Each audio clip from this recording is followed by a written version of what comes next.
Hello दोस्तों, कैसे हो आप सभी। आशा करती हूँ आप सभी स्वस्थ होंगे। मैं आप सभी का अपने चैनल हिंदी क्लासेस में बहुत बहुत स्वागत करती हूँ। तो आप सभी को पता भी मैंने आपके लिए हिंदी साहित्य के पीवाईक्यू सीरीज चला रखी है चैप्टर वाइज। ठीक है, तो मैंने 2 चैप्टर आपको करवा दिए हैं। पहला था अपना नामकरण का हिंदी साहित्य वाला चैप्टर, दूसरा था अपना आदिकाल। सॉरी, हाँ, दूसरा था आदिकाल और तीसरा अपना भक्ति काल। तो हम भक्ति काल के क्वेश्चन आंसर करेंगे। ठीक है, और मेरे पास समथिंग 700 के आसपास भक्ति काल के क्वेश्चन आंसर है। तो प्लीज बच्चा शुरू से लेके अंत तक जरूर जुड़ा रहे। जो भी बच्चे इन क्लासों को देखते हैं तो उनका हिंदी साहित्य काफी हद तक मजबूत हो जाएगा। और जहां भी हिंदी साहित्य पूछा जाता है, किसी भी स्टेट का पेपर होगा, वो उसमें ये काम आएगा भी आपके। और आप सभी के लिए बेनिफिट है ये क्लासे। तो पहला क्वेश्चन है, सुदामा चरित्र किसके द्वारा रचित काव्य ग्रंथ है भाई? क्या है? देखो, सुदामा चरित्र उसकी विधा क्या भाई? काव्य ग्रंथ है सुदामा चरित्र। लेकिन क्या पूछा भाई? किसके द्वारा रचित है भाई? इसके रचनाकार कौन है, लेखक कौन है, ये हमसे पूछा है। तो ए मतीराम, बी पद्माकर, सी देव या डी नरोत्तम दास। तो सुदामा चरित्र के रचनाकार कौन है भाई? नरोत्तम दास रहेंगे। व्याख्या में देखते हैं, सुदामा चरित नाम से काव्य ग्रंथ नरोत्तम दास, नंद दास, रीति मुक्त धारा काव्य धारा के कवि आलम तीनों ने रचा है। ठीक है भाई, जो सुदामा चरित नाम से काव्य ग्रंथ है वो नरोत्तम दास ने भी लिखा है, नंददास ने भी लिखा है और आलम ने भी लिखा है।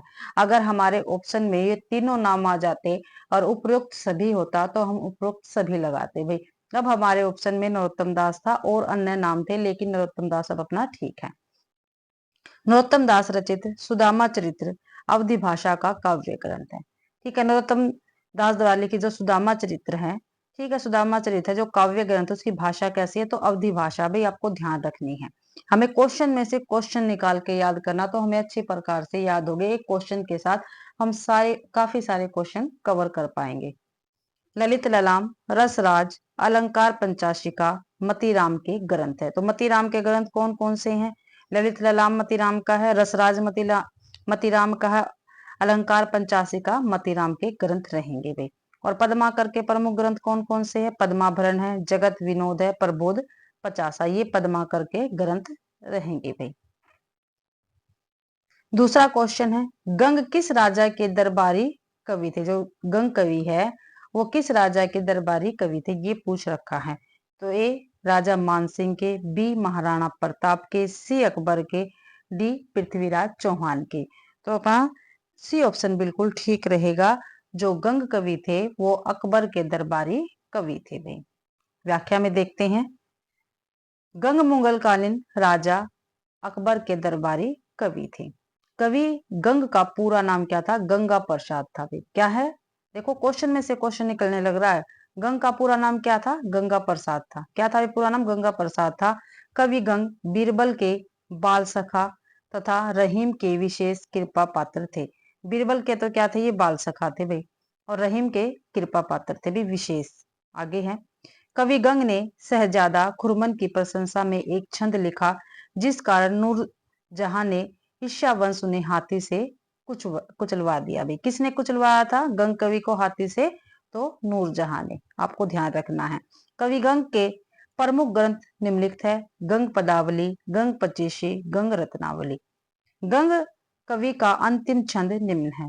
जो गंग कवि थे उनका अंतिम छंद इस यहाँ पे दे रखा है, वो देखते हैं। कबू ने भंडवारन चढ़े, कबू ने बाजी बंग, सरस सबाही प्रणाम करी, विदा होत कवि गंग। ये काफी महत्वपूर्ण पंक्तियां हैं और पेपर में पूछी जाते हैं। कबू ने भंडवारन चढ़े, कबू ने बाजी बंग, सरस सबाही प्रणाम करी, विदा होत कवि गंग। ध्यान रखना आपको।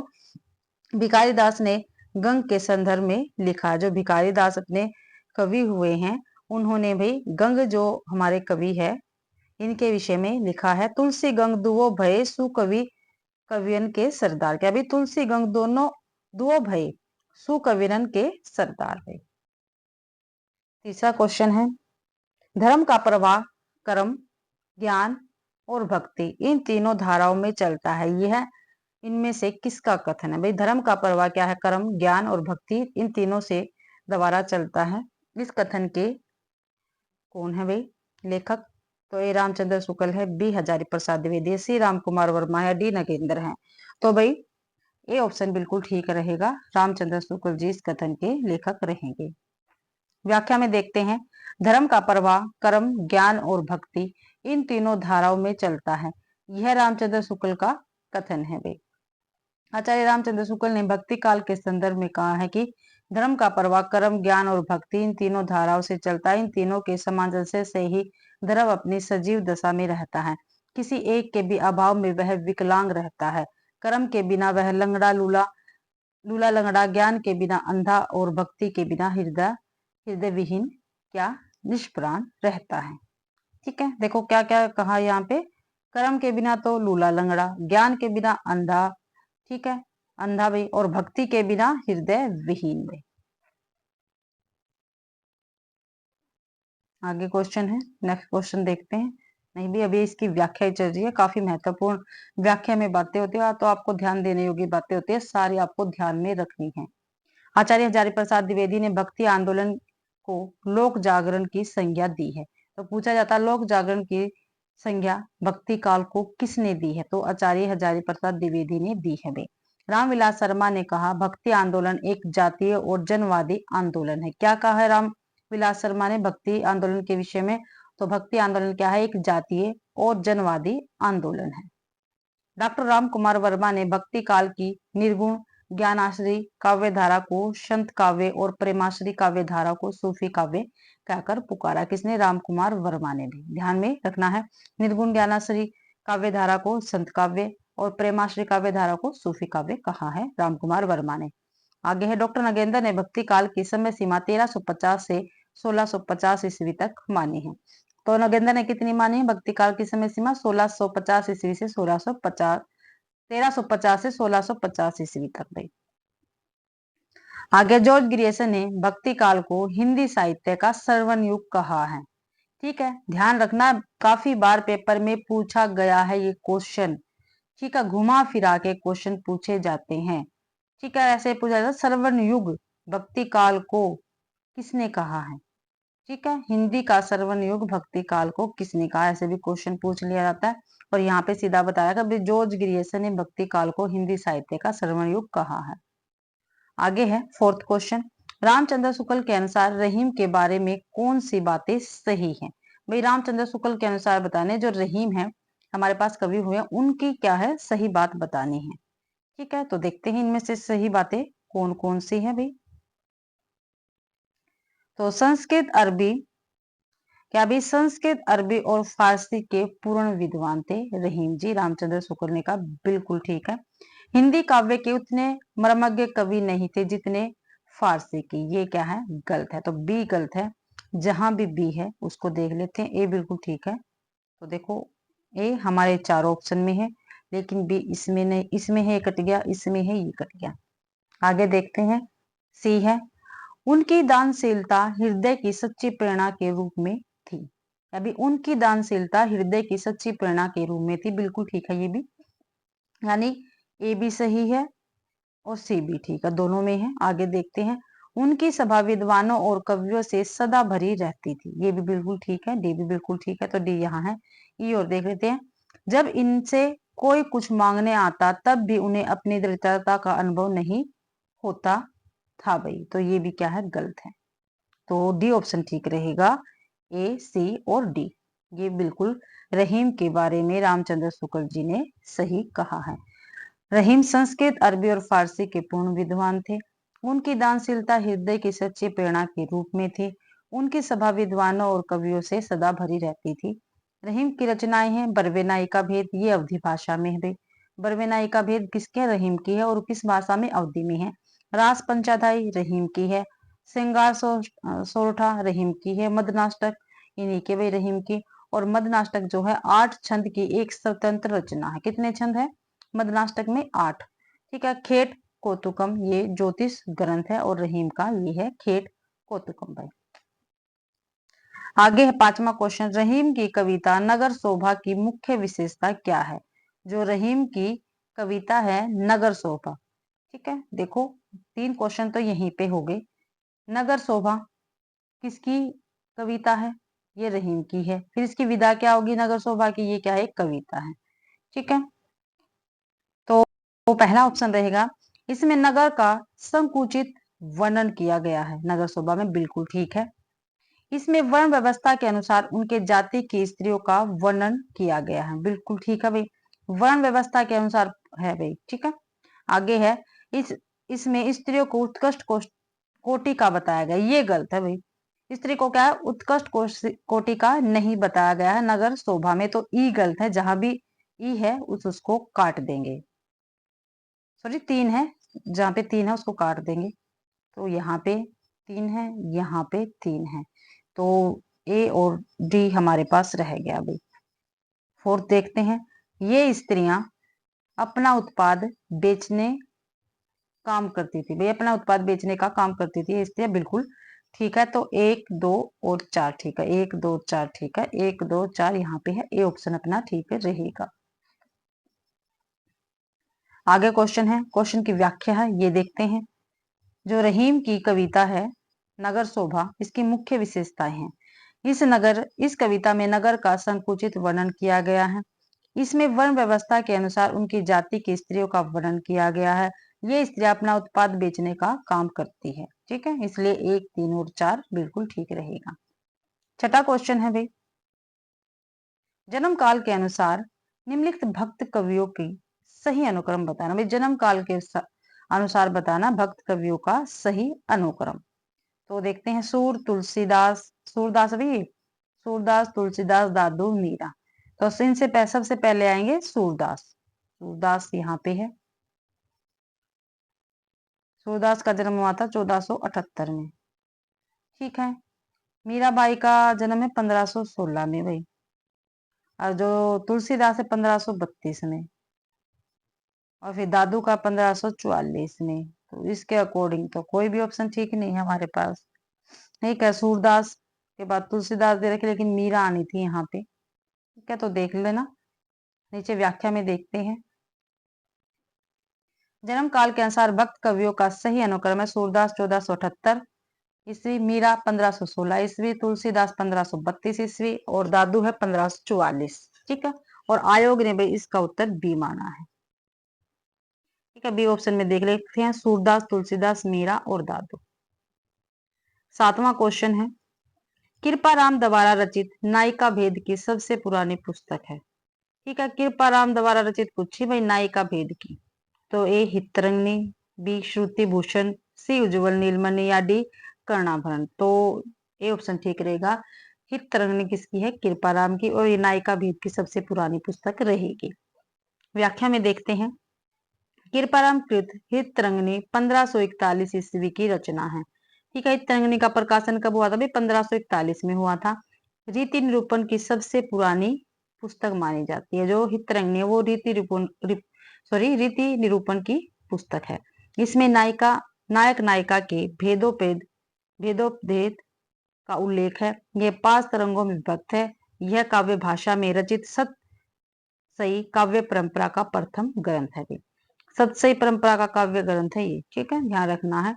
उज्जवल नीलमणि रूप गोस्वामी की है। ठीक है, जो उज्जवल नीलमणि रचना है भाई वो किसके, गोस्वामी की है, रूप गोस्वामी की भाई। अतः श्रुति भूषण कर्णाभरण कर्णेश कवि की रचना है। ठीक है, श्रुति भूषण और कर्णाभरण किसकी है, कर्णेश कवि की रचना रहेगी, जो कि अलंकार संबंधी ग्रंथ है। श्रुति भूषण और कर्णाभरण भाई अलंकार संबंधी ग्रंथ है ये। आठवां क्वेश्चन है, रुद्र संप्रदाय की स्थापना किसने की थी। जो रुद्र संप्रदाय है इसकी स्थापना भाई किसने की थी, ये हमें बताना है।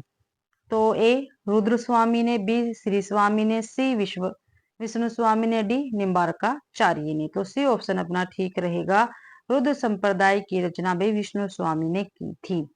रुद्र संप्रदाय की स्थापना विष्णु स्वामी ने किया था। इनका दर्शन क्या था, शुद्ध द्वैतवाद। जो विष्णु स्वामी हैं इनका दर्शन क्या था भाई, शुद्ध द्वैतवाद था। ठीक है, जबकि सनकादि संप्रदाय की स्थापना निम्बारकाचार्य ने की थी। ठीक है, सनकादि संप्रदाय की स्थापना किसके ने की, निम्बारकाचार्य ने। इनके गुरु का नाम नारद मुनि था। जो निम्बारकाचार्य इनके गुरु का क्या नाम था, नारद मुनि था, तथा इनका दर्शन द्वैतवाद रहेगा भाई। नौवां क्वेश्चन है, रामानुजाचार्य ने किस दर्शन का प्रतिपादन किया है? रामानुजाचार्य ने पूछा है भाई। तो ए अद्वैतवाद का, बी शुद्धाद्वैतवाद का, सी विशिष्टाद्वैतवाद का, डी द्वैतवाद सॉरी। तो विशिष्टाद्वैतवाद का रामानुजाचार्य ने प्रतिपादन किया है। तो देखते हैं यहाँ पे वैष्णव भक्ति, सी ऑप्शन ठीक है। वैष्णव भक्ति के आदि आचार्य रामानुजाचार्य माने जाते हैं। कौन माने जाते हैं? रामानुजाचार्य माने जाते हैं। रामानुजाचार्य को शेष या लक्ष्मण का अवतार माना जाता है। ठीक है, जो वैष्णव ये है ना रामानुजाचार्य, इसको शेष या लक्ष्मण का अवतार माना जाता है। शेष नाग या लक्ष्मण का अवतार इनको माना जाता है। भक्तिकालीन प्रमुख दर्शन व उनके प्रवर्तक। ठीक है, देख लेते हैं। दर्शन यहाँ पे, संप्रदाय यहाँ पे और प्रवर्तक यहाँ पे है भाई। विशिष्टाद्वैतवाद ये श्री संप्रदाय से है और रामानुजाचार्य इसके प्रवर्तक रहेंगे। ठीक है, अद्वैतवाद ये समार संप्रदाय से है और भाई शंकराचार्य इसके प्रवर्तक रहेंगे। शुद्धाद्वैतवाद ये रुद्र संप्रदाय से है और विष्णु स्वामी इसके प्रवर्तक रहेंगे। द्वैतवाद ये ब्रह्मा संप्रदाय से है और मध्वाचार्य इसके प्रवर्तक रहेंगे। नेक्स्ट क्वेश्चन है भाई 10वां। निम्बार्काचार्य का संबंध किस दर्शन से है? जो निम्बार्काचार्य है भाई उसका संबंध किस दर्शन से है? तो ए विशिष्टाद्वैतवाद, बी द्वैतवाद, सी द्वैताद्वैतवाद या डी शुद्धाद्वैतवाद। तो सी ऑप्शन ठीक है, निम्बार्काचार्य का संबंध द्वैताद्वैतवाद से है। निम्बार्काचार्य का संबंध द्वैताद्वैतवाद दर्शन से है। निम्बार्काचार्य ने निम्बार्क या सनकादि, ठीक है, निम्बार्क कोई सनकादि संप्रदाय कहते हैं, इसकी स्थापना की थी। विशिष्टाद्वैतवाद रामानुजाचार्य के श्री संप्रदाय से संबंधित है। द्वैतवाद मध्वाचार्य के ब्रह्म समाज से और शुद्धाद्वैतवाद दर्शन वल्लभाचार्य के रुद्र संप्रदाय से संबंधित है। भाई आपको ध्यान रखना है। 11वां क्वेश्चन है, आकाश धर्मा गुरु कहा जाता। काफी महत्वपूर्ण क्वेश्चन है भाई। देखो क्वेश्चन तो सारे महत्वपूर्ण है, मैं सारे पीवाईक्यू करवा रही हूँ, आपको दिख भी रहा होगा भाई किस पेपर में ये आई हुई है। आकाश धर्मा गुरु कहा जाता है तो किसको कहा जाता है? शंकराचार्य को, बी रामानंद को, सी रामानुजाचार्य को या डी वल्लभाचार्य को। तो बी ऑप्शन अपना ठीक रहेगा। बी ऑप्शन अपना ठीक रहेगा। आकाश धर्मा गुरु रामानंद को कहा जाता है। किसको कहा जाता है भाई? आकाश धर्मा गुरु रामानंद को कहा जाता है। बी ऑप्शन बिल्कुल ठीक है। व्याख्या में देखते हैं, रामानंद को हजारी प्रसाद द्विवेदी ने आकाश धर्मा गुरु कहा है। किसने कहा भाई आकाश धर्मा गुरु रामानंद को? तो हजारी प्रसाद द्विवेदी ने कहा। क्वेश्चन में से क्वेश्चन निकाला करो भाई, जब आपके क्वेश्चन अच्छी प्रकार से हल होगे अब आपको हिंदी साहित्य का अच्छी प्रकार से ज्ञान हो जाएगा। हिंदी में रामानंद राम काव्य के पुरस्कर्ता कवि माने जाते हैं। ठीक है, राम काव्य के भाई रामानंद। हजारी प्रसाद ने कहा मध्य युग की समग्र स्वाधीन चिंता के गुरु रामानंद ही थे भाई। काफी महत्वपूर्ण पंक्तियां पूछी जा सकती है। ठीक है, मध्य युग की समग्र स्वाधीन चिंता के गुरु कौन थे? रामानंद थे। किसने कहा है ऐसे पूछा जा सकता, तो हजारी प्रसाद द्विवेदी ने कहा है। इनके प्रमुख ग्रंथ है वैष्णव मतावज, भास्कर, श्री रामाचरण पद्धति। काफी महत्वपूर्ण है, ये रचना पूछी जाती है। योग चिंतामणि, राम रक्षा स्तोत्र और आनंद भाष्य, ये रामानंद के ही रचना है भाई। और रामानंद ने रामावत संप्रदाय की स्थापना की थी। जो रामानंद है इन्होंने रामावत संप्रदाय की स्थापना की थी भाई। 12वां क्वेश्चन है, रहीम किसके दरबारी कवि थे? जो रहीम है वो किसके दरबारी कवि थे ये हमें बताना है। तो ए पृथ्वीराज के, बी अकबर के, सी रतन के या डी भोजराज के। तो हमारा बी ऑप्शन ठीक रहेगा। जो रहीम है वो अकबर के दरबारी कवि थे। व्याख्या में देखते हैं, रहीम अकबर के दरबार में कवि थे। रहीम का वास्तविक नाम अब्दुल रहीम खान खाना था। इनके पिता बैरम खान अकबर के संरक्षण तथा मुगल सेना के सेनापति थे। रहीम मुगल दरबार के 9 रत्न यानी नवरत्नों में शामिल थे भाई। 13वां क्वेश्चन है, इनकी उक्तियां ऐसी लुभावनी हुई कि बिहारी आदि परवर्ती कवि भी उनसे बहुतों का अपहरण करने का लोभ न रोक सके। आचार्य शुक्ल की यह उक्ति किस कवि के विषय में है? काफी महत्वपूर्ण पंक्ति है भाई। तो ए तुलसीदास, बी रहीम, सी कबीर, डी वृद्ध। तो ये पंक्ति किसके विषय में है? रहीम के विषय में रहेगी। व्याख्या में देखते हैं, इनकी उक्तियां ऐसी लुभावनी हुई कि बिहारी आदि प्रवर्ती कवि भी उनमें से बहुतों का अपहरण करने का लोभ न रोक सके। ये आचार्य शुक्ल की उक्ति है और किसके विषय में कही है? रहीम जी के विषय में कही है। आपको ध्यान रखना, कहा तो आचार्य रामचंद्र शुक्ल ने है, लेकिन विषय में किसके कहा? रहीम के विषय में कहा है। दोनों तरफ से क्वेश्चन पूछा जा सकता है घुमा के। भक्ति रसामृत सिंधु, भक्ति रसामृत सिंधु के रचयिता कौन है? तो ए रामानंद, बी रामानुजाचार्य, सी विठलनाथ या डी रूप गोस्वामी। तो डी ऑप्शन अपना ठीक है, रूप गोस्वामी क्या है? भक्ति रसामृत सिंधु के रचयिता रहेंगे भाई। व्याख्या में देखते हैं, भक्ति रसामृत सिंधु के रचयिता रूप गोस्वामी है। रूप गोस्वामी वृंदावन में चैतन्य महाप्रभु द्वारा भेजे गए 6 गोस्वामी में से एक थे। किसने भेजा था भाई इनको? चैतन्य महाप्रभु ने भेजा था। ये कवि गुरु और दार्शनिक थे। ये कवि भी थे, गुरु भी थे और दार्शनिक थे। कौन भाई? रूप गोस्वामी। ये सनातन गोस्वामी के भाई थे। जो सनातन गोस्वामी उनके भाई थे ये सनातन के। इन्होंने सनातन गोस्वामी से दीक्षा ली थी। इन्होंने रूप गोस्वामी ने भी। इन्हें भक्ति रसाचार्य कहा जाता है। क्या भाई? जो रूप गोस्वामी है इनको भक्ति रसाचार्य कहा जाता है। ये गौरांग के अति प्रेमी थे। ठीक है, गौरांग के अति प्रेमी थे भैया। 15वां क्वेश्चन है, जिस प्रकार मीराबाई ने जाके सिरमौर मुकुट मेरो पति सोई कहकर कृष्ण की भक्ति पति रूप में की, उसी प्रकार किस दक्षिण भारतीय भक्त कवित्री ने कहा कि स्वामी कृष्ण के अतिरिक्त किसी और का अपना पति नहीं बना सकती? क्या भाई? स्वामी कृष्ण के अतिरिक्त किसी और को अपना पति नहीं बना सकती। ये भाई किस दक्षिण भारतीय कवित्री ने कहा है? देखते हैं, अकमहादेवी ने, वीणाबाई ने, अंदाल ने या सहजोबाई ने। तो सी ऑप्शन ठीक है, अंदाल ने ये कहा है। व्याख्या में देख लेते हैं, जिस प्रकार मीराबाई ने जाके सिरमौर मुकुट मेरो पति सोई कहकर कृष्ण की भक्ति पति रूप में की, उसी प्रकार दक्षिण भारतीय भक्त कवित्री अंदाल ने कहा कि स्वामी कृष्ण के अतिरिक्त किसी और को अपना पति नहीं बना सकती। यही कारण है कि अंदाल को दक्षिण भारत की मीरा कहा जाता है। इसी कारण से भी दक्षिण भारत की मीरा किसको कहा जाता है? अंदाल को कहा जाता है। 16वां क्वेश्चन है, निम्न में विष्णु संप्रदाय को किस संज्ञा से भी अभिहित किया जाता है? विष्णु संप्रदाय को किस संज्ञा से भी अभिहित किया जाता है? तो ए रुद्र संप्रदाय, बी चैतन्य संप्रदाय, सी सखी संप्रदाय या डी पुष्टि संप्रदाय। तो ए रुद्र संप्रदाय बिल्कुल हमारा ठीक रहेगा भाई। विष्णु संप्रदाय को रुद्र संप्रदाय की संज्ञा से भी अभिहित किया जाता है। विष्णु संप्रदाय को भाई, ठीक है, रुद्र संप्रदाय की संज्ञा से भी अभिहित किया जाता है। आपको ध्यान रखना, संप्रदाय दे रखे, प्रवर्तक दे रखे हैं। रुद्र संप्रदाय विष्णु स्वामी, चैतन्य महाप्रभु, चैतन्य संप्रदाय चैतन्य महाप्रभु, सखी संप्रदाय स्वामी हरिदास। आपको ये अच्छी प्रकार से भाई याद रखने हैं। संप्रदाय और प्रवर्तक घूम फिर के क्वेश्चन आ ही जाता है। 17वां क्वेश्चन है, मान सहित विष खाए के शंभु भय जगदीश, बिना मान अमृत पिए राहु कटायो शीश। सर्जन में संकलित ये पंक्तियां इनमें से किस कवि की है?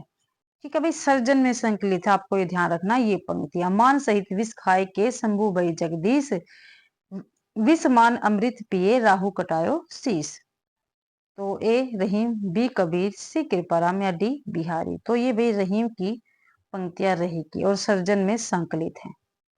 व्याख्या में देखते हैं, मान सहित विष खाए के शंभु भय जगदीश, बिना मान अमृत पिए राहु कटायो शीश। ये सर्जन में संकलित है और पंक्तियां रहीम की है। ठीक है, दशरथ सतुतिहु लोक बखाना, राम नाम का मरम है आना। ये कबीरदास की पंक्ति काफी महत्वपूर्ण पंक्ति है। ठीक है, नहीं पराग नहीं मधुर मधु, नहीं विकास अहिहा काल, अली कली ही सो बंधियो आगे कौन हवाल। तो ये बिहारी की पंक्तियां रहेगी। आगे है 18वां क्वेश्चन, तुलसीदास के वचनों के समान रहीम के वचन भी हिंदी भाषी भूभाग में सर्वसाधारण के मुख पर रहते हैं। यह किसका कथन है? क्या भी तुलसी के वचनों के समान रहीम के वचन भी हिंदी भाषी भूभाग में सर्वसाधारण के मुख पर रहते, यह कथन किसका है? तो नगेंद्र का, बी नंदुलारे वाजपेयी का, सी रामचंद्र शुक्ल का, या डी बच्चन सिंह का। तो सी ऑप्शन ठीक है, रामचंद्र शुक्ल जी का ये कथन रहेगा भाई। आगे है व्याख्या में देखते हैं। तुलसी के वचनों के समान रहीम के वचन भी हिंदी भाषी भूभाग में सर्वसाधारण के मुख पर रहते हैं, यह कथन रामचंद्र शुक्ल जी का रहेगा भाई। 19वां क्वेश्चन है, मदनाष्टक के रचयिता कौन है? तो कौन है? ए केशवदास, बी रसखान, सी रहीम, या डी नरोत्तम दास। तो केशवदास ठीक रहेंगे, सॉरी भाई रहीम ठीक रहेंगे, सी ऑप्शन ठीक है। मदनाष्टक के रचयिता कौन है? रहीम रहेंगे, सी ऑप्शन ठीक है अपना। व्याख्या में देखते हैं। दिए गए रचनाकारों में मदनाष्टक के रचयिता रहीम है। इनकी अन्य प्रसिद्ध रचनाएं हैं रहीम दोहावली, बरवे नाई का भेद, रास पंचदाई, नगर शोभा। नरोत्तम दास की रचनाएं हैं सुदामा चरित्र, ध्रुव चरित्र, नाम कीर्तन, विचारमाला। इनकी सुदामा चरित्र ही सर्व प्रसिद्ध है भाई। और केशव दास प्रमुख रीतिकालीन आचार्य हैं। जो केशव दास है वो क्या है? रीतिकालीन आचार्य रहेंगे। आगे है भी व्याख्या ही है आगे भी, परंतु इन्होंने रामाश्री काव्य ग्रंथों की भी रचना की है। किसने? केशवदास ने। इनकी प्रमुख रचनाएं हैं रसिक प्रिया, रामचंद्रिका, कवि प्रिया, रत्न बावनी, वीर सिंह देव चरित्र, विज्ञान गीता, जहांगीर जस चंद्रिका, नक्सिक, छंदमाल। रसखान का मूल नाम क्या है? सैयद इब्राहिम, काफी बार पूछा गया है। रसखान का मूल नाम क्या भाई? सैयद इब्राहिम है। भारतेंदु हरिश्चंद्र ने इनके संबंध में कहा है, ठीक है, भारतेंदु हरिश्चंद्र ने कहा भाई रसखान के संबंध में, इन मुसलमान हरिजन पर कोटिक हिंदू वारी। ठीक है, इन मुसलमान हरिजन पर कोटिक हिंदू वारिन। ये काफी महत्वपूर्ण पंक्ति है, काफी बार पेपर में पूछी गई है। भारतेंदु हरिश्चंद्र ने रसखान के विषय में कही है, और रसखान का पूरा नाम क्या है? सैयद इब्राहिम। ठीक है, इनकी प्रमुख प्रसिद्ध रचनाएं है रसखान की सुजान रसखान, प्रेम वाटिका, दान लीला और अष्टयाम। ये रसखान की रचनाएं रहेंगी। 20वां क्वेश्चन है, कवित कहो दोहो कहो तुलो न छप्पे छंद, बिरचो यह बिचारी के यह बरखे यह बखे रसकंद। यह काव्य पंक्तियां किसकी है? तो तुलसीदास, रहीम, त्रिलोचन, या भारतेंदु हरिश्चंद्र। तो ये रहीम की पंक्तियां रहेगी। कवित कहो दोहो कहो तुलो न छप्पे छंद, बिरचो यह बिचारी के यह बरखे रस कंद। ये पंक्तियां रहीम की रहेगी। तो देखो यहाँ पे फिर व्याख्या में देखते हैं। कवित कहो दोहा कहो तुलो न छप्पे छंद, बिरचो यह विचारी के यह बरखे रसकंद। यह पंक्तियां रहीमदास कृत बरवे नाई का भेद से ली गई है। ठीक है, देखो भाई ये तो हमें पता चल गए रहीम की पंक्तियां। पूछा जाए किस में से ली गई है भाई, किस रचना की पंक्तियां, तो बरवे नाई का भेद की ये पंक्तियां रहेगी। 21वां क्वेश्चन है, रहीम कृत मदनाष्टक की भाषा क्या है?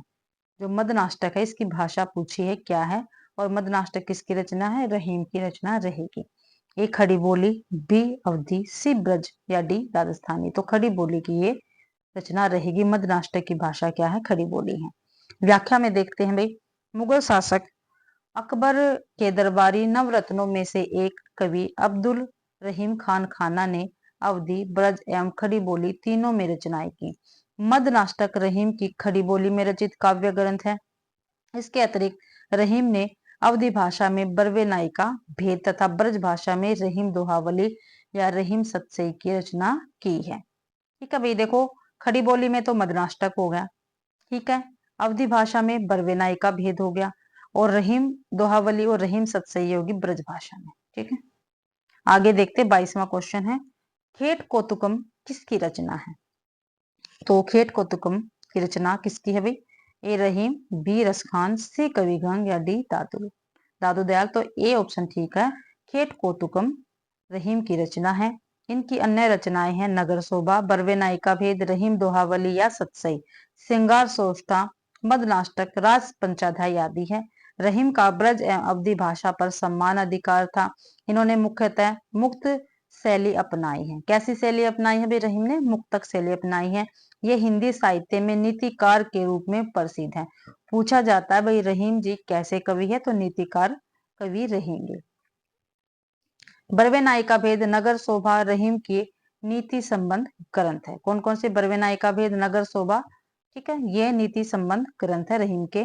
बरवे नायिका भेद अवधी भाषा में लिखा गया। जो बरवे नायिका भेद है ये अवधी भाषा में है गया है। और प्रथम रीति निरूपण संबंधी ग्रंथ है। रीति निरूपण ग्रंथ कौन सा? बरवे नायिका है। रहीम ने अपने काव्य में ब्रज, अवधी, खड़ी बोली तीनों का प्रयोग किया है। उनके ग्रंथ मदनाष्टक की भाषा खड़ी बोली हिंदी है। मदनाष्टक की भाषा कैसी है? खड़ी बोली हिंदी है एवं दोहे ब्रज भाषा में है। ठीक है, मदनाष्टक की बात हो रही है यहाँ पे। 23वां क्वेश्चन है, उत्तर भारत में भक्ति का प्रसार करने का श्रेय किसे प्राप्त है? भाई उत्तर भारत में भक्ति का प्रसार करने का श्रेय किसे प्राप्त है, ये हमें बताना। तो ए शंकराचार्य, बी रामानुजाचार्य, सी रामानंद या डी मध्वाचार्य। तो रामानंद को भाई श्रेय प्राप्त है उत्तर भारत में भक्ति प्रसार का। भाई नेक्स्ट क्वेश्चन है व्याख्या में देखते हैं। उत्तर भारत में रामानंद ने भक्ति आंदोलन का प्रचार किया। राघवानंद ने उत्तर भारत में राम भक्ति का प्रवर्तन किया, परंतु इसे प्रतिष्ठित और प्रसारित रामानंद ने किया। रामानंद को ही आकाश धर्मा गुरु आचार्य हजारी प्रसाद द्विवेदी ने कहा है। भाई नेक्स्ट क्वेश्चन है 24वां क्वेश्चन है, रचना और रचनाकारों की दृष्टि से इनमें से कौन सा विकल्प गलत है? भाई गलत विकल्प हमें बताना है। तो देखते हैं, वैली कृष्ण रुक्मणी री, ये चतुर्भुजदास नहीं भाई, चतुर्भुजदास के। ध्यान मंजरी अगरदास की। विनायका वेद रहीम की है। भक्तमाल नाबादास की है। तो ए ऑप्शन अपना बिल्कुल गलत रहेगा। ए ऑप्शन गलत है, यानी ए ऑप्शन ठीक है, क्योंकि इसमें गलत पूछा था। भाई व्याख्या में देखते हैं, वैली कृष्ण रुक्मणी चतुर्भुजदास रचना और रचनाकार विकल्प गलत है। सही विवरण है, वैली कृष्ण रुक्मणी री, रचनाकार कौन है? पृथ्वीराज है इसका। ध्यान मंजरी अगरदास की है। बरवे नायिका भेद रहीम की है और भक्तमाल नाभादास की रहेगी। 25वां क्वेश्चन है, भक्ति आंदोलन को ईसाइत की देन कहने वाले इतिहासकार कौन है? ठीक है, भक्ति आंदोलन को भी ईसाइत की देन कहने वाले रचना का इतिहासकार पूछा है। तो ए जॉर्ज ग्रियर्सन, बी मिश्र बंधु, सी गारसा तासी या डी राहुल सांस्कृत्यायन। तो ए ऑप्शन ठीक रहेगा। भक्ति आंदोलन को ईसाइत की देन कहने वाले इतिहासकार जॉर्ज ग्रियर्सन है। व्याख्या में देख लेते हैं, जॉर्ज ग्रियर्सन भक्ति आंदोलन को ईसाइत की देन मानते हैं। ग्रियर्सन ने लिखा, ईसा की दूसरी तीसरी शताब्दी में कुछ ईसाई मद्रास में आकर बस गए, ठीक है, जिसके प्रभाव से भक्ति का विकास हुआ। ग्रियर्सन ने भक्ति काल को हिंदी का श्रवण युग कहा है। ठीक है, भक्ति काल को हिंदी का श्रवण युग किसने कहा? ग्रियर्सन जी ने कहा है। 26वां क्वेश्चन है, हिंदी साहित्य के किस युग को श्रवण युग कहा जाता है? आ गया ना क्वेश्चन, ऊपर था और यहाँ पे घुमा के पूछ लिया। और देख लो भाई कहाँ कहाँ ये क्वेश्चन आया हुआ है। तो इसीलिए मैं आपको ये क्वेश्चन की सीरीज मैंने चला रखी है चैप्टर वाइज।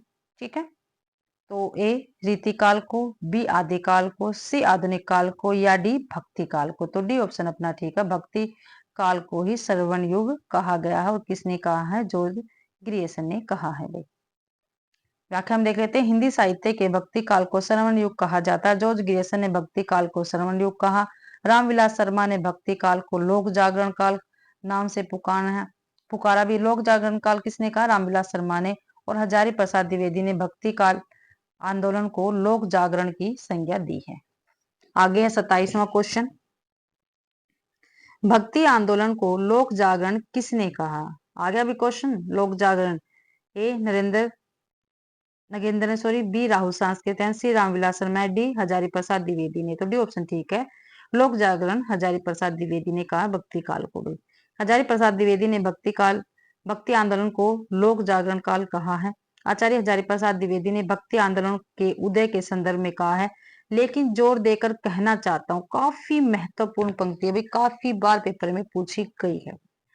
जोर देकर कहना चाहता हूँ कि अगर इस्लाम नहीं आया होता तो इस साहित्य का 12 आना वैसा ही होता जैसा आज है। ठीक है, ये हजारी प्रसाद द्विवेदी जी का कथन है भक्ति काल के विषय में। 28वां क्वेश्चन है, भक्ति काल को बौद्ध धर्म की देन किसने कहा? भाई भक्ति काल को बौद्ध धर्म की देन किसने कहा? तो ए हजारी प्रसाद द्विवेदी ने, बी जॉर्ज ग्रेसन ने, सी धीरेन्द्र वर्मा ने, डी रामचंद्र शुक्ल जी ने। तो ए ऑप्शन ठीक है हमारा, हजारी प्रसाद द्विवेदी ने भक्ति काल को बौद्ध धर्म की देन कहा है। भक्ति काल को व्याख्या है ये, भक्ति काल को बौद्ध धर्म की देन हजारी प्रसाद द्विवेदी ने कहा है। ग्रेसन ने भक्ति के उदय को ईसाई धर्म की देन माना है। ग्रेसन ने भी ईसाई धर्म की देन माना है भक्ति के उदय को। और आचार्य रामचंद्र शुक्ल ने भक्ति काल का उदय पराजित मनोवृत्ति या इस्लामिक आक्रमण की देन माना है। पराजित मनोवृत्ति या इस्लामिक आक्रमण की देन माना है भक्ति काल को रामचंद्र शुक्ल जी ने भी। आगे क्वेश्चन है 29वां क्वेश्चन है, अपने पौरुष से हताश जाति के लिए भगवान की शक्ति और करुणा की ओर ध्यान ले जाने के अतिरिक्त दूसरा मार्ग ही क्या था? यह कथन किसका है? तो ये रामचंद्र शुक्ल जी का कथन रहेगा, पेपर में पूछा जाता है भाई, और ये भी हम पेपर ही कर रहे हैं। व्याख्या देख लेते हैं। अपने पौरुष से हताश जाति के लिए भगवान की शक्ति और करुणा की ओर ध्यान ले जाने के अतिरिक्त दूसरा मार्ग ही क्या था? भक्ति काल के संदर्भ में यह कथन आचार्य रामचंद्र शुक्ल का है। हजारी प्रसाद द्विवेदी ने इस संबंध में कहा है, लेकिन जोर देकर कहना चाहता हूं कि अगर इस्लाम नहीं आया होता तो भी इस साहित्य का 12 आना वैसा ही होता जैसे आज है। 30वां क्वेश्चन, निम्नलिखित में से कौन सा काव्य भक्ति काल का नहीं है? भाई काव्य है, नीचे काव्य दे रखा है और पूछ रखा है इसमें से भक्ति काल का नहीं है, वो हमें बताना है। तो ए संत काव्य, बी राम भक्ति काव्य, सी छायावादी काव्य, डी सूफी काव्य। तो सी ऑप्शन अपना ठीक रहेगा, छायावादी काव्य भक्ति काल का नहीं है, आधुनिक काल से संबंधित है। ठीक है, छायावादी काव्य भक्ति काल का नहीं है। भक्ति काल को आचार्य रामचंद्र शुक्ल ने विभाजित किया, देख लो भाई, भक्ति काल को रामचंद्र शुक्ल जी ने विभाजित किया है, ध्यान देना आपने। इसको यहाँ पे कर लेते हैं। भक्ति काल है, भक्ति काल की फिर यहाँ से 2 शाखाएं निकलती है, एक निर्गुण भक्ति और एक सगुण। ठीक है, फिर निर्गुण भक्ति से फिर 2 शाखाएं निकलती है, ज्ञानाश्रय शाखा और प्रेमाश्रय सूफी शाखा। ठीक है, और सगुण भक्ति से फिर 2 निकलती है, राम भक्ति शाखा और कृष्ण भक्ति शाखा भी। और ज्ञानाश्रय शाखा के प्रमुख कवि कौन है? कबीरदास है। प्रेमाश्रय या सूफी शाखा के प्रमुख कवि मलिक मोहम्मद जायसी, ये पूछा गया पेपर में। और राम भक्ति शाखा के प्रमुख कवि है तुलसीदास। कृष्ण भक्ति शाखा के कवि है सूरदास। थोड़ा ब्लर है तो एडजस्ट कर लिया करो, क्योंकि मैं बोल के आपको बता देती हूँ भाई सभी। 31वां क्वेश्चन है, भक्ति का प्रारंभ कहाँ से हुआ? जो भक्ति है उसका प्रारंभ कहाँ से हुआ भाई, ये हमें बताना है। तो ए पूर्वी भारत, बी दक्षिण भारत, सी पश्चिमी भारत या डी उत्तरी भारत। तो भक्ति का प्रारंभ दक्षिण भारत से हुआ था, बी ऑप्शन अपना ठीक रहेगा। बी ऑप्शन ठीक है, भक्ति का प्रारंभ दक्षिण भारत से माना जाता है। आचार्य रामचंद्र शुक्ल ने दक्षिणी में भक्ति का उद्भव स्वीकार किया है। इस संबंध में मत इस प्रकार है, भक्ति द्राविड़ उपजी लाए रामानंद, प्रगट किया कवि ने 7 9 खंड। काफी महत्वपूर्ण भक्ति है, भक्ति काल के विषय में है भैया। 32वां क्वेश्चन है और रामचंद्र शुक्ल की पंक्ति रहेगी, अलवार वैष्णव की संख्या, जो अलवार वैष्णव है उसकी संख्या कितनी है? तो 9 है, 10 है, 11 है, 12 है। तो 12 है अलवार संतों की संख्या। व्याख्या में देख लेते हैं, अलवार वैष्णव की संख्या 12 है। अलवार तमिल कवि एवं संत थे, जो अलवार थे वो तमिल कवि थे और संत थे भाई। इनका काल 6ठी से 9वीं शताब्दी के बीच रहा। इनके पदों का संग्रह दिव्य प्रबंधम कहलाता है। ठीक है, काफी महत्वपूर्ण पूछा गया है, जो दिव्य प्रबंधम ग्रंथ ये किसका है? तो ये अलवारों का रहेगा भाई, जो वेदों के तुल्य माना जाता है। अलवार संत भक्ति आंदोलन के जन्मदाता माने जाते हैं। 33वां क्वेश्चन है, समग्र भक्ति कालीन काव्य पर कौन सी विशेषता लागू होती है? ये भाई समग्र भक्ति कालीन है काव्य है जो, उस पर कौन सी विशेषता लागू होती है? तो ये अवतार में विश्वास, बी जाति प्रथा का निषेध, सी अहंकार का त्याग या डी ईश्वरीय लीला गायन है भैया। ठीक है, यहाँ पे देखते हैं, सी ऑप्शन ठीक है, समग्र भक्ति कालीन काव्य पे अहंकार का त्याग नामक विशेषता लागू होती है। 34वां क्वेश्चन है, रामानंद की शिष्य परंपरा में आते हैं, रामानंद की शिष्य परंपरा में कौन आते हैं ये हमें बताना है। तो ए रंगाचार्य, बी नाथमुनि, सी रामानुजाचार्य या डी पुंडरीकाक्ष। तो सी ऑप्शन ठीक है, रामानुजाचार्य रामानंद की शिष्य परंपरा में आते हैं। व्याख्या में देखते हैं, रामानंद रामानुजाचार्य किस शिष्य परंपरा में आते हैं? रामानंद को भक्ति आंदोलन का महान संत माना जाता है। इन्होंने राम भक्ति धारा को समाज के निचले तबके तक पहुंचाया है। ठीक है, ये पंक्ति आती है राम भक्ति धारा को समाज के निचले तबके तक किसने पहुंचाया? तो रामानंद जी ने पहुंचाया है। ये पहले ऐसे आचार्य हुए जिन्होंने उत्तर भारत में भक्ति का प्रचार किया। इनके बारे में प्रचलित कहावत है, भक्ति द्राविड़ उपजी लाए रामानंद। ठीक है, ये किसके विषय में? रामानंद के विषय में उक्ति है। इनके द्वारा रचित पुस्तकें हैं वैष्णव मताब्ज, भास्कर, श्री रामाचरण पद्धति काफी महत्वपूर्ण है, राम रक्षा स्तोत्र, योग चिंतामणि, ज्ञान तिलक आदि रामानंद की ही रचनाएं हैं यानी पुस्तकें हैं। 35वां क्वेश्चन है, निम्नलिखित में से एक सही युग्म है। एक सही युग्म है इसमें। ठीक है, 3 गलत हैं। तो रामानुजाचार्य द्वैता द्वैतवाद गलत है भाई, निम्बारकाचार्य विशिष्ट गलत है भाई, मध्वाचार्य अद्वैत गलत है, वल्लभाचार्य शुद्धाद्वैतवाद ये बिल्कुल ठीक है। डी ऑप्शन अपना बिल्कुल ठीक रहेगा भाई। तो देखते हैं व्याख्या देखते हैं।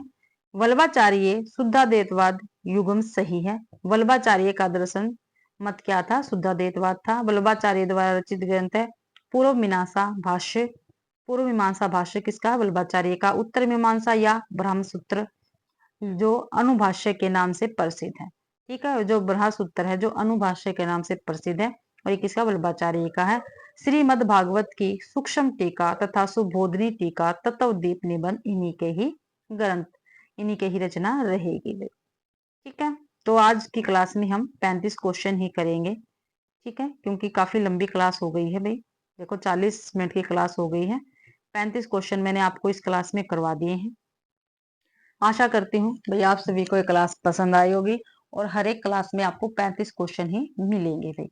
ठीक है, जिससे ज्यादा लंबी क्लास नहीं होगी, 40 मिनट के लगभग अपनी क्लास बन जाएगी जो बिल्कुल ठीक रहेगी। ठीक है, तो आशा करती हूँ भाई आप सभी को ये क्लास पसंद आई होगी। ठीक है, क्लास को भी ज्यादा से ज्यादा शेयर किया करो, लाइक किया करो और कमेंट किया करो। और मेरा चैनल नया है भी, अभी बनाया है, थोड़े दिन हुए हैं, 4-5 महीने, तो प्लीज मेरे चैनल को भी सब्सक्राइब जरूर से जरूर करना। ठीक है, मेरा एक टेलीग्राम चैनल है, आप चाहते हैं तो उसको ज्वाइन कर सकते हैं। मैं वहां पे पीडीएफ डालती हूँ। ठीक है, जो क्लास पढ़ाती हूँ वही पीडीएफ मैं आपको वहीं पे शेयर कर देती हूँ। ठीक है भाई, और भाई आप सभी का मेरी क्लास देखने के लिए बहुत बहुत धन्यवाद।